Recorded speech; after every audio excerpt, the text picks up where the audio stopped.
चौवनतम वार्षिक उत्सव आम संस्कृति आम खेलना चित्रकूट उच्च प्राथमिक विद्यालयर 54तम वार्षिक उत्सव पालित हो जाइछि। नवरंगपुर जिला तेंतुलीखुंटी ब्लॉक अंचल गुमा ग्राम पंचायत चित्रकूट ग्रामर उच्च प्राथमिक विद्यालयर आज वार्षिक उत्सव धूमधाम सह पालित हो जाइछि।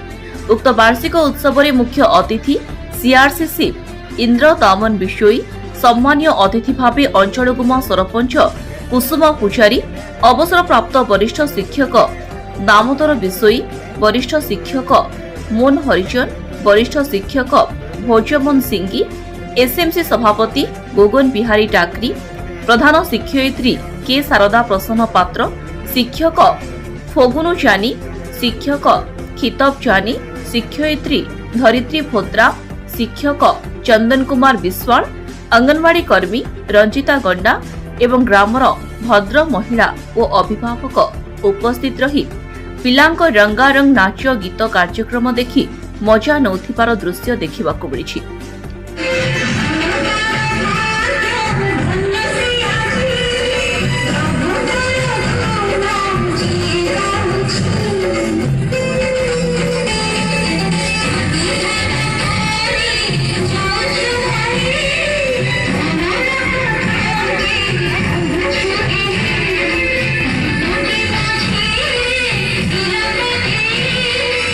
सरकारी प्राथमिक विद्यालय चित्रकूट ठारे आम संस्कृति आम खेलनार अवसर में वार्षिक उत्सव पालन करा जायछि।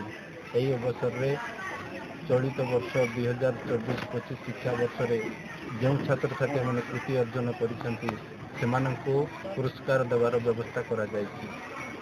एही अवसर में पुराना गाँ गहली रे पुराना संस्कृति खेलना जहाँ सब अच्छी सेगुड़िक पुनरुद्धार करने विद्यालय रे एक कार्यक्रम चली। सर प्रकृत रे आम संस्कृति आम खेलना यार मुख्य उद्देश्य कौन? आम संस्कृति आम खेलना मुख्य उद्देश्य है आम समाज रे गाँ गहली रे जो सब संस्कृति जाक लुकायित हो जाउछि से संस्कृति को पुनरुद्धार करने एवं तार शिक्षण सामग्री प्रस्तुत कर विद्यालय रे संग्रह कर रखा सेगुड़िक पिलामानकर शिक्षण कार्य रे सहायक हो। यह फल शिक्षा उन्नत होबार सहायक हो पारे। प्राथमिक विद्यालय परिचालना कमिटी सभापति मो ना गोवन बिहारी टाकरी और सभापति भाव में परिचालना कमिटी दायित्व भार नौ। आज 2025 मसीहार चित्रकूट प्राथमिक विद्यालय वार्षिक उत्सव अटे। यह दीर्घ गत 1971 मसीह विद्यालय स्थापन होता सहित यही नूतन भाव में ये वार्षिक उत्सव पालन कर आम मान गाँव में अंचलना ग्राम पंचायत सरपंच उपस्थित अच्छा से सभार रही छात्र छात्री मानू आग्रह अभिभाषण से प्रदान करते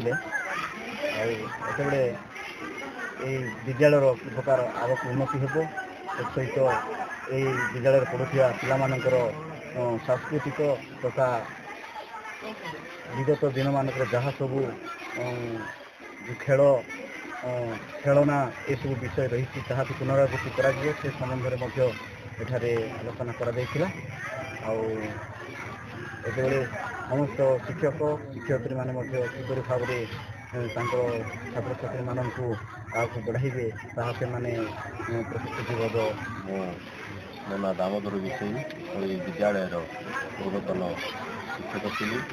ये विद्यालय 1971 मसीह प्रतिष्ठित होता।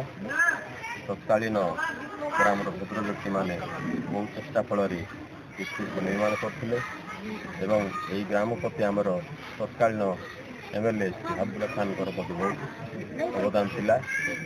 गाँ वाला जहाँ चलो से शुणुले से समय विद्यालय होता। तत्कालीन विद्यालय परिवेश कहते खराब थिला जे ताहा कहीहब नहीं। स्कूल बाउंड्री रखिला चारिपटे खोला थिला। ये गाई गोरु घुषुरी कुकुर माकड़ सबुंकर आडादोड़ थिला। कंटा बाड़ पर अल्प किसी दिहला तथापि सुरक्षित नाला किंतु सौभाग्यवशतः सरकार योजना पर ସ୍କୁଲର ପରିବେଶ ପାଚେରୀ ନିର୍ମାଣ ହୋଇଛି ଗୋଟେ ସ୍ୱାଭାବିକ କଥା ଭଲ କଥା। ଆଉ ବର୍ତ୍ତମାନର ଶିକ୍ଷକ ଶିକ୍ଷୟିତ୍ରୀ ମାନେ ମଧ୍ୟ ସୁଚାରୁ ତାଙ୍କର କାର୍ଯ୍ୟ ତୁଲାଉଛନ୍ତି ବୋଲି ମୁଁ ଆଶା କରୁଛି। ନବରଙ୍ଗପୁର ଜିଲ୍ଲା ପ୍ରତିନିଧି ସଞ୍ଜୀବ ଖୁରାଙ୍କ ରିପୋର୍ଟ, ଦ କଳିଙ୍ଗ ଏକ୍ସପ୍ରେସ।